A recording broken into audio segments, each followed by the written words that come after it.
আটাইতকৈ বেছি কংগ্ৰেছৰ দিনত চাকৰি হৈছিল জালুকবাৰী সমষ্টিত আৰু সেই জালুকবাৰী সমষ্টিত চাকৰি হওঁতে মহিলাও কম সংখ্যকে চাকৰি পোৱা নাই সাম্প্ৰতিক সময়ত অসমৰ মাননীয় মুখ্যমন্ত্ৰী হিমন্ত বিশ্ব শৰ্মা ডাঙৰীয়াই সদায় আটাইতকৈ ডাঙৰ কথাটো হ'ল ৰাতিপুৱা যিটো কয় গধূলি সেই কথাটো সলনি কৰে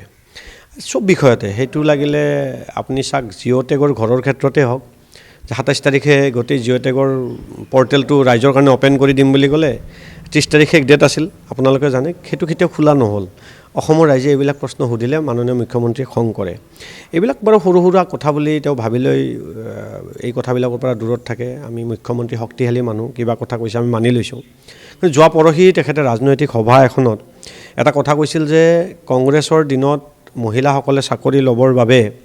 অকল টকা পইচাই নহয় আৰু অন্য বহুত বেলেগ পথ ল'ব লগা হৈছিল বেলেগ ধৰণে মহিলাসকলক ব্যৱহাৰ কৰা হৈছিল সেই কথাখিনিৰ পৰা সকলোৱে জ্ঞানী গুণী মানুহে এই কথাখিনি উপলব্ধি কৰিব পাৰে আৰু তাৰ অৰ্থটো ভালদৰে বুজিব পাৰে এতিয়া মই ক'ব খোজা কথাটো হ'ল নিৰ্বাচনিক আমি কাৰ্যকলাপত ব্যস্ত আছিলোঁ কথাখিনি ক'বৰ মন আছিল ফেচবুক লাইভত কোৱা নহ'ল আজি আপোনালোকক লগ পাই মই ক'ব খুজিছোঁ অসমৰ মাননীয় মুখ্যমন্ত্ৰীৰ জ্ঞাতাৰ্থে যে এই যিটো কথা অসমৰ মাননীয় মুখ্যমন্ত্ৰীয়ে ক'লে মই তাৰ উত্তৰ হিচাপে ক'ব খোজোঁ যে কংগ্ৰেছ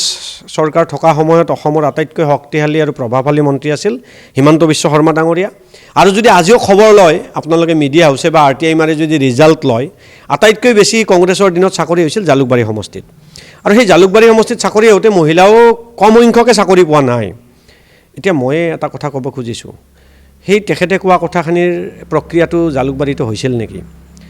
জালুকবাৰী সমষ্টিৰ মহিলাসকলে তাৰ উত্তৰ আৰু প্ৰত্যুত্তৰ বিচাৰিব লাগে আৰু তেখেতসকলে এই কথাটো স্পষ্ট এটা সঁচা বাতৰি এটা ৰাইজৰ মাজলৈ লৈ আহিব লাগে যদি অসমৰ মহিলাসকলে কংগ্ৰেছৰ চৰকাৰৰ দিনত চাকৰি লোৱা সময়ত তেনেকুৱা এটা অৱস্থাৰ সন্মুখীন হৈছিল মই ক'বই লাজ পাইছোঁ কথাটো তেনেহ'লে মোৰ কথাটো হ'ল অসমৰ জালুকবাৰী সমষ্টিত সেই মহিলাসকলৰ গাত লগা নাই নেকি যদি লাগিছে তাৰ উত্তৰটো জালুকবাৰী সমষ্টিৰ পৰাই প্ৰথম আহক গতিকে এজন মুখ্যমন্ত্ৰী ক্ষমতাত থাকিল বুলি যিকোনো কথা মহিলাৰ অৱশেষত নিজৰ যিটোক লৈ মহিলাসকলে সদায় আত্মসন্মানক লৈ জীয়াই থাকে বৰ্তি থাকে সেই মহিলাসকলৰ আত্মসন্মানক লৈ যিটো কথা ক'লে জালুকবাৰী সমষ্টিৰ পৰাই আমি উত্তৰটো বিচাৰিছোঁ যে যিমান মহিলাই কংগ্ৰেছৰ দিনত শক্তিশালী মন্ত্ৰী হিমন্ত বিশ্ব শৰ্মাৰ নেতৃত্বত চাকৰি পাইছিল আমি ভাবিছিলোঁ যে নিয়মমতেই চাকৰি পাইছিল যে জালুকবাৰীত হয়তো পঢ়া শুনা বেছিকৈ কৰে সেইকাৰণে তাৰ পৰা ল'ৰা ছোৱালীবিলাকে বেছিকৈ চাকৰি পাইছিল কিন্তু মাননীয় মুখ্যমন্ত্ৰীৰ কথাত এই কথাটো স্পষ্ট হৈ উঠিল যে কংগ্ৰেছৰ দিনত হেনো তেখেতে জানে কাৰণ তেখেত শক্তিশালী মন্ত্ৰী আছিল যে বক্ৰপথেৰে ল'ব লগা হৈছিল এতিয়া সেই বক্ৰপথেৰে জালুকবাৰী সমষ্টিৰ মহিলাসকলে কি ব্যৱস্থা গ্ৰহণ কৰিছিল এই কথাটো প্ৰথম জালুকবাৰী সমষ্টিৰ পৰা এটা স্পষ্টতা আহক তাৰপিছত বাকী সমষ্টিবিলাকতো ইয়াৰ নিৰীক্ষণ কৰাটো ভাল আৰু অসমৰ মাননীয় মুখ্যমন্ত্ৰীজনে যেতিয়াই তেতিয়াই যদি এনেকৈ টুলুঙা কথা কয় সংবিধান আৰু গণতন্ত্ৰৰ প্ৰতি এয়া চৰম ভাবুকি গতিকে আমি আহ্বান জনাম যিকোনো মানুহে অসমৰ মুখ্যমন্ত্ৰী হওক বা বিৰোধী দল হওক বা সকলো ৰাজনৈতিক নেতাই ইনক্লুডিং আমিও কেতিয়াবা অজানিতে ভুল হ'ব পাৰে এইটো বেলেগ কথা জানি বুজি অন্ততঃ আমি অসংলগ্ন আৰু অগণতান্ত্ৰিক কথাবিলাক একমাত্ৰ ভোটৰ স্বাৰ্থত নোকোৱাটো ভাল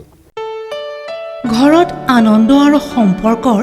চমক বজাই ৰাখিবলৈ জৰুৰী হৈছে সকলো আনন্দময় মুহূৰ্তত মৰমৰ উপহাৰ দিয়াটো সেইবাবে মধুশ্ৰী জুৱেলাৰ্ছে আনিছে সকলো ৰঙীন ক্ষণৰ বাবে বিশেষ গহনা হীৰাৰে হওক সোণৰে হওক বা ৰূপৰে হওক